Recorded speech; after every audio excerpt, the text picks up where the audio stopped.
ये तीन बातें, ये तीन चीजें जिसके अंदर पाई जाएंगी, वह इंसामा, कितना ही बड़ा रोजेदार हो वो, कितने भी रोजे रखता हो, वह सल्ला, कितना बड़ा भी नमाजी हो वो, चाहे कितना बड़ा नमाजी हो, चाहे कितना बड़ा रोजेदार हो, अगर ये तीन चीजें उसके अंदर पाई जा रही हैं तो वो मोमिन नहीं है, वो मुनाफिक है। और मुनाफिक से बहुत होशियार रहने की जरूरत है। वो तीन चीजें क्या है? अल्लाह के नबी जनाब मोहम्मद रसूलुल्लाह सल्लल्लाहु अलैहि वसल्लम ने फरमाया, मुनाफिक की तीन अलामतें और बताई। जरा सुनिएगा, ये तो कुरान से हो गया, हदीस में आइए क्या है। हदीस सुनिए। अन अबी हुरैरा रज़ियल्लाहु तआला अन्हु क़ाल क़ाल रसूलुल्लाह सल्लल्लाहु अलैहि वसल्लम आयतुल मुनाफिक़ि सलासतुन इज़ा हद्दस कज़ब व इज़ा वअदा अख़लफ़ व इज़ा तुमिना ख़ान। मुनाफिक की तीन अलामतें हैं। बुखारी और मुस्लिम दोनों की हदीस है, और मुस्लिम में थोड़ा सा इजाफा है। मुस्लिम की हदीस में यह आया है कि ये तीन चीजें जिसके अंदर पाई जाएंगी, व इन सामा व सल्ला व ज़ामा अन्नहु मुस्लिम, ये मुस्लिम के अल्फाज में। ये तीन चीजें जिसके अंदर, अभी बतला रहा हूं वो तीन चीजें। इज़ा हद्दसा कज़ब, जब बात करेगा तो झूठ बोलेगा। मौलाना साहब, ये तो पहली सिफत हमारे अंदर पाई जाती है। अरे इन तीनों में से कोई एक भी पाई जाती है तो मुनाफिक। हम तीनों गिना रहे हैं, जरा गिनिएगा और फिर सोचिएगा कि तीनों में से एक है या दो है या तीनों हैं हमारे अंदर। इज़ा हद्दसा कज़ब, जब बात करेगा तो झूठ बोलेगा, पहली चीज। व इज़ा वादा अख़लफ़, जब किसी से वादा करेगा तो उस वादे की खिलाफ वर्जी करेगा, उस वादे को पूरा नहीं करेगा। दो, व इज़ा तुमिना खाना, जब उसके पास कोई अमानत रखी जाएगी तो वो अमानत में खयानत कर लेगा, अमानत को लौटाएगा नहीं, वापस नहीं करेगा। ये तीन चीजें जिसके अंदर पाई जाएंगी वो मोमिन मुसलमान नहीं है, वो मुनाफिक है। झूठ बहुत बुरी चीज है। जब इंसान बंदा झूठ बोलता है तो उसके मुंह की बदबू से फरिश्ता 1 मील दूर भाग जाता है। कहीं कहीं झूठ जायज भी है, लेकिन वो मौके दूसरे हैं। तलाक की नौबत आ रही है। आप जानते हैं कि मेरी बीवी हमसे जुदा हो रही है, लेकिन आप झूठ बोलकर ये जानते हैं कि अगर ये झूठ बोल दूंगा तो वो रुक जाएगी, नहीं जाएगी। तो अपनी बीवी को रोकने के लिए और खुश करने के लिए अगर झूठ बोलकर ये उम्मीद है कि वो रुक सकती है और तलाक नहीं लेगी, तो ऐसी सूरत में झूठ बोला जा सकता है। तलाक को रोकने के लिए, अपनी बीवी को खुश करने के लिए झूठ बोलना जायज़ है।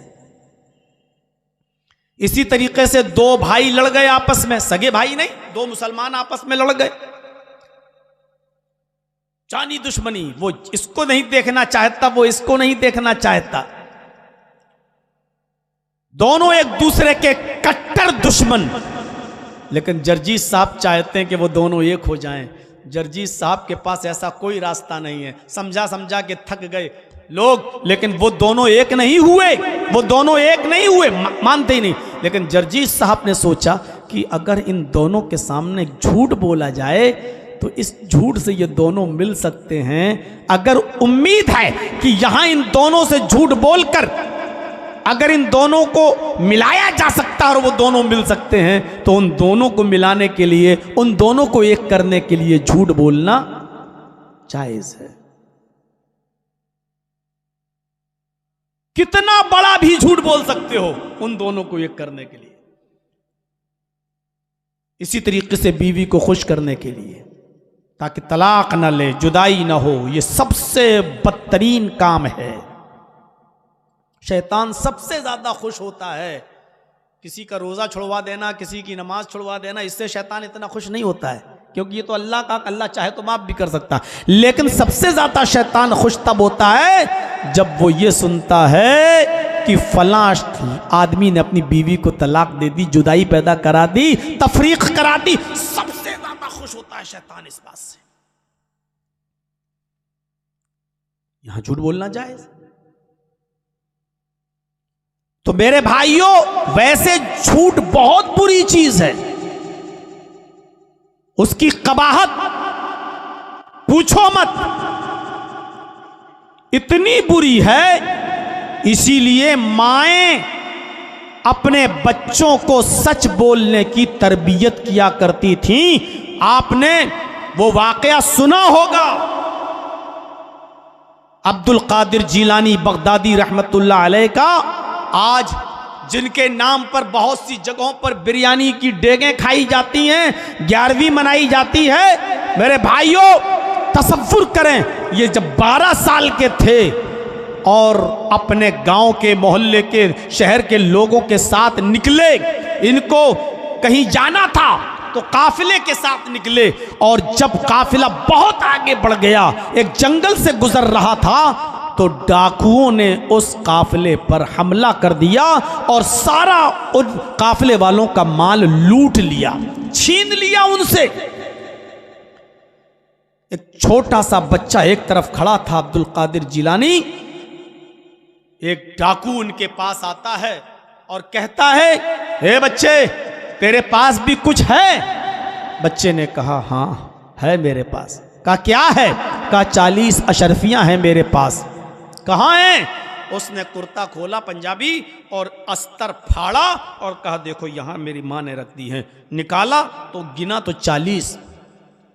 चोरों का सर। डाकू कहता, अरे इतनी गहराई में, इतने अंदर ये अशरफियां रखी हुई थी, यहां तो हम पहुंच भी नहीं सकते थे और बच्चा समझ के तुझे छोड़ भी देते।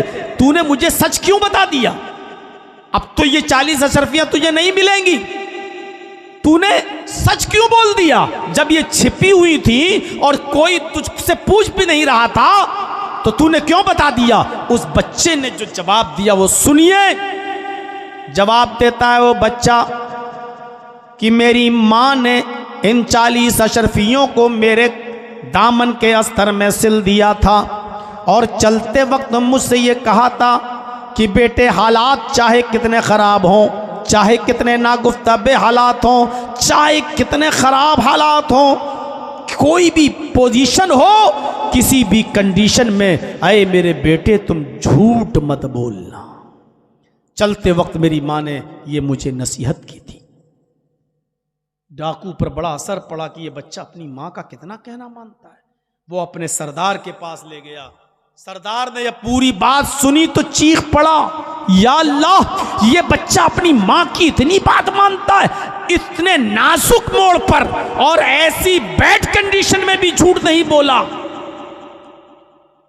हमारी तो पूरी जिंदगी चोरी में और डकैती में गुजर गई, लूटमार में गुजर गई, धोखाधड़ी में गुजर गई, मेरा क्या होगा? डाकुओं के सरदार ने सबका लूटा हुआ माल वापस कर दिया। इस बच्चे को भी इसकी अशरफियां दे दी और सारे चोरों ने और डाकुओं ने उस वक्त तौबा कर ली और वो सच्चे नेक बंदे बन गए। मेरे भाइयों, एक बच्चे को सच बोलने पर मजबूर करने के लिए उसकी मां ने प्रेरित किया था, उसकी मां ने उकसाया था। क्या माएँ थी उस जमाने की जो अपने बच्चों को ऐसी ट्रेनिंग और ऐसी तरबियत दिया करती थी। आज हम अपनी माँ और बहनों के बारे में सोचें कि वो अपने बच्चों को क्या ट्रेनिंग देती हैं और उनकी लड़कियां और उनकी बेटियां और बेटे आज क्या ट्रेंड लेकर उठ रहे हैं, क्या सीख रहे हैं। Mother's lab is first college for children. माँ की गोद ये बच्चे का पहला मदरसा। पहली यूनिवर्सिटी होती है। अगर बच्चा अपने माँ की गोद से अच्छी तरबियत लेकर नहीं निकला, अच्छी तरबियत लेकर नहीं बाहर आया, अच्छी तरबियत हासिल न कर सका, तो दुनिया की किसी यूनिवर्सिटी में वो अच्छी तरबियत हासिल नहीं कर सकता। एमए और पीएचडी करने वाले, एमबीबीएस करने वाले बड़े बड़े डॉक्टरों को आज भी आप देखिए, स्कूलों में और कॉलेजेस में पढ़ने के बाद भी उनको इतनी तमीज नहीं आई कि सड़क पर पेशाब कैसे करना चाहिए। पैंट की चेन खोलकर खड़े होकर पेशाब करने वालों को आपने आज भी देखा जा सकता है। मेरे भाइयों, कॉलेजेस और यूनिवर्सिटियां आपको किताबें तो पढ़ा सकती हैं, लिखना तो सिखा सकती हैं, लेकिन तरबियत नहीं दे सकती। तरबियत मां की गोद से मिलती है। एक सहाबिया के घर में जब बच्चा पैदा हुआ, वो बच्चा जब पेशाब करता था, मां उसकी शर्मगाह पर पानी का लोटा डाल देती थी, पानी डाल देती थी। जब भी बच्चे ने पेशाब किया, उसकी मां उसकी शर्मगाह पर पानी डाल देती थी। जब बच्चा चलने के लायक हुआ, पहला दिन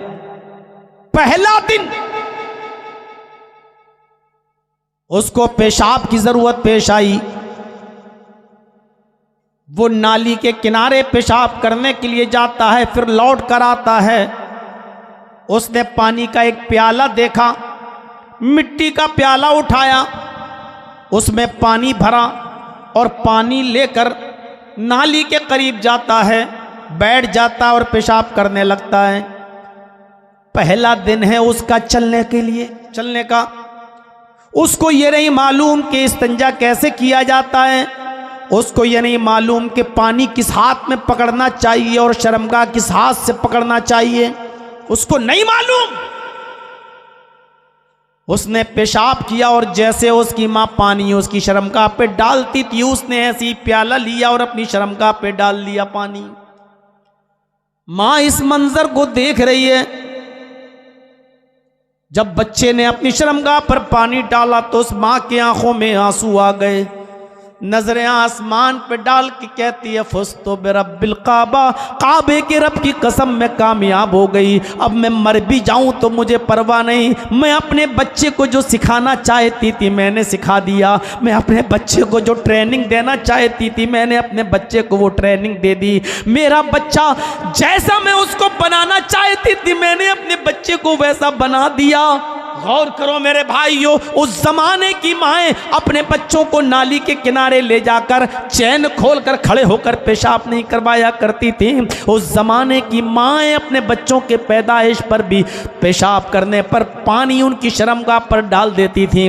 और बच्चा जब चलने फिरने के लायक होता तो अपनी माँ से नहीं कहता बल्कि खुद पानी उठाता और पेशाब करने के लिए जाने लगता। और पानी से पेशाब करने के बाद पानी अपनी शर्मगाह पे डालने लगता।